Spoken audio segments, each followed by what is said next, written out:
Bonjour et bienvenue au Club Emploi. Cette semaine, nous nous intéressons aux emplois des autoroutes. Vous avez sans doute remarqué, comme moi, qu'en arrivant aux barrières de péage, ce sont de moins en moins des humains, mais des automates qui nous accueillent. Alors nous avons voulu savoir ce qu'étaient devenus tous ces gens qui ne sont plus dans leur cabine.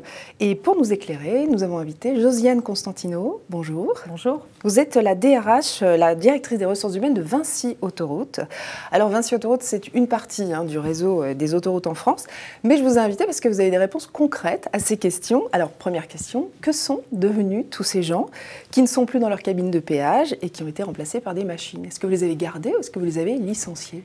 Alors, tous les salariés, effectivement, qui ne sont plus dans les cabines de péage sont toujours des salariés de Vinci Autoroutes, mais ils sont dans d'autres métiers, puisque vous parlez du péage, mais Vinci Autoroutes, c'est aussi des métiers de viabilité, de maintenance et de sécurité, ou sur de nouvelles missions liées à notre stratégie d'entreprise, que sont la sécurité, l'environnement et les clients. Alors, pourquoi est-ce qu'il fallait supprimer ces postes de travail au péage? Vinci Autoroutes, comme beaucoup de secteurs en France, ça a fait face à une évolution technologique importante. Vous l'avez dit vous-même, 92% de nos transactions sont faites en automatique. 92%. 92%. Donc l'engagement très fort que nous avons pris face à cette évolution technologique, c'est de conserver la totalité de nos salariés. Voilà, c'était délibéré, vous vouliez garder ces emplois.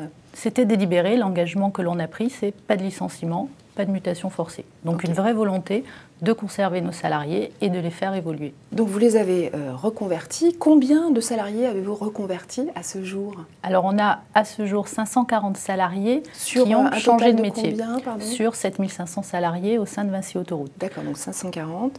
Et au final, vous me disiez qu'il y aurait près de 50% de vos salariés qui auront changé de métier à terme. Et ce terme, c'est quand? Ce terme, j'allais dire, en fait, l'engagement, comme je vous le disais, c'est de conserver ces salariés, soit sur de nouveaux métiers, parce qu'on a des métiers dans d'autres branches comme la viabilité et la maintenance, mais on a notre politique service client qui évolue tout le temps. On a développé beaucoup de services clients. Est-ce que vous allez supprimer totalement les cabines de péage au péage? Nous allons supprimer la perception manuelle, parce que ce qu'attendent nos clients quand ils passent sur l'autoroute, c'est de la fluidité. Et ça, ce sera quand? La dernière cabine?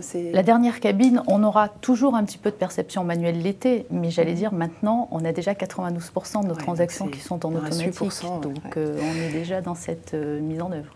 Alors, est-ce que tous les salariés qui se sont reconvertis étaient volontaires? Est-ce qu'ils ont choisi le métier qu'ils voulaient faire, le nouveau métier qu'ils voulaient faire? Oui, c'est essentiellement sur la base du volontariat. Donc chaque salarié qui accepte de changer de métier ou d'évoluer sur une autre mission est un salarié volontaire. Ça aussi, c'est un engagement fort que l'on a pris vis-à-vis de nos salariés. Est-ce que vous pouvez nous donner des exemples de reconversion comme ça un peu? Alors, des exemples très concrets. Cette mobilité, un salarié du péage qui a envie de devenir ouvrier autoroutier. Donc on va l'accompagner de manière très individualisée avec des parcours de formation que l'on fait en interne, des modules de formation, mais aussi du tutorat et de l'accompagnement. Et on va lui laisser 6 mois. 6 mois au cours desquels il va être accompagné, 6 mois au cours desquels il va être formé. Et à l'issue de cette période de 6 mois, soit il accepte de rester dans ce nouveau métier, soit il revient dans son métier d'origine. Ah oui, il peut revenir. Alors du coup, il ne reviendra pas dans les cabines. Il reviendra sur une autre mission au péage, mais il a le choix de pouvoir soit changer de métier, soit rester encore une fois sur de nouvelles missions dans la filière péage. Et 6 mois, ça représente combien d'heures de formation pour cette personne?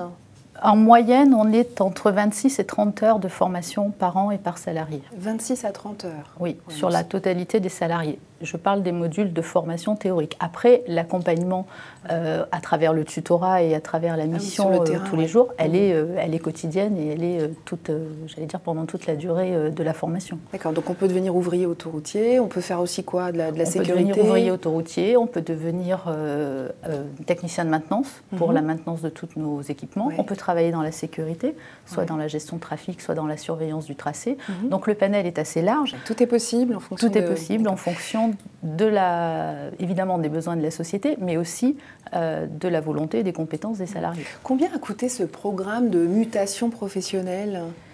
Je ne sais pas s'il faut parler de coûts, je pense qu'il faut plutôt, mais je pense qu'il faut plutôt parler d'investissement parce que les salariés sont toujours là et on investit vraiment en termes de formation. Alors vous aimez bien les chiffres, je peux vous donner par exemple, l'investissement en formation, c'est 10 millions d'euros par an. 10 millions d'euros par an, investi sur la formation de nos salariés. Et est-ce que, alors puisque c'est un investissement, en combien de temps vous pensez amortir cet investissement?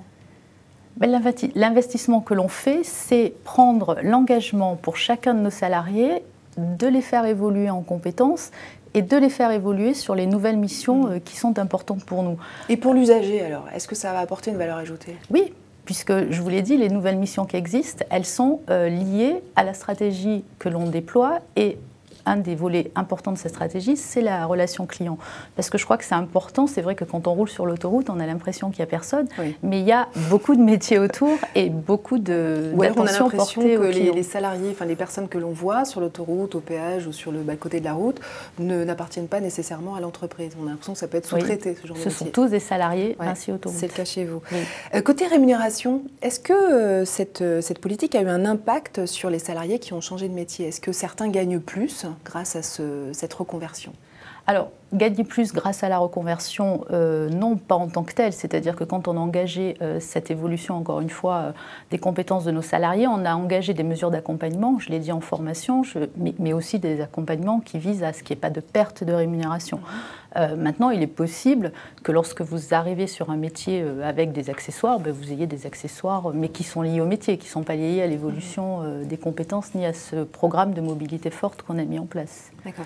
Et est-ce que les économies que Vinci Autoroute a fait sur les postes d'employés de péage ont été répercutées d'une manière ou d'une autre sur les salariés, sur les salaires? Économie non, puisque les salariés sont toujours là. Donc en fait, les salariés sont là, ils sont sur, encore une fois, d'autres métiers ou d'autres missions, mais nous avons gardé les salariés, à l'exception des départs naturels. Il n'y a pas eu de masse salariale? Non, à l'exception des départs naturels, tous les salariés sont là. Alors il y a des DRH et des partenaires sociaux qui nous écoutent, qui nous regardent. À quelles conditions, selon vous, cette politique RH serait transposable dans d'autres secteurs qui doivent faire face à des mutations technologiques comme vous l'avez connu? Je pense que les clés de la réussite, c'est d'abord la volonté. La volonté de conserver la totalité des salariés, ça c'est l'engagement. La volonté d'un PDG, d'une politique vraiment portée par toute l'entreprise et par le comité de direction, de se dire on va garder nos salariés et du coup comment on fait? Et là, je pense qu'il faut avoir une réflexion, effectivement une anticipation sur les nouvelles missions ou les nouveaux besoins. Mais ça, j'allais dire, c'est propre à la stratégie de chacune des entreprises. Est-ce que vous avez été consulté par des entreprises de la distribution, de la grande distribution, qui doivent justement faire évoluer leurs caissières, par exemple? Non. Une idée pour des DRH qui cherchent des idées pour ne pas licencier. Est-ce que vous allez tout de même recruter en externe en 2012, cette année? Alors, vous avez des besoins en recrutement quand même? On a des besoins en recrutement, mais encore une fois, notre politique, c'est nous recrutons en interne. Même pour des cadres qui seraient intéressés par l'idée de venir offrir leurs compétences à Vinci Autoroute, il n'y a pas quelques postes que vous ouvrez cette année? Il y a quelques recrutements en sur interne, sur des fonctions transverses ou d'expertise. Mais encore une fois, l'engagement est plutôt recrutant en interne, y compris pour les cadres, puisque nous avons 250 cadres au sein de Vinci Autoroute qui ont changé de poste et qui ont également évolué. 254 sur combien? Sur à peu près 950 cadres. D'accord, donc ils ont bougé aussi. Oui. Josiane Constantino, merci beaucoup d'avoir répondu aux questions du Club Emploi, Cadre Emploi, Le Figaro Économie. On se retrouve dans une semaine avec un nouvel invité.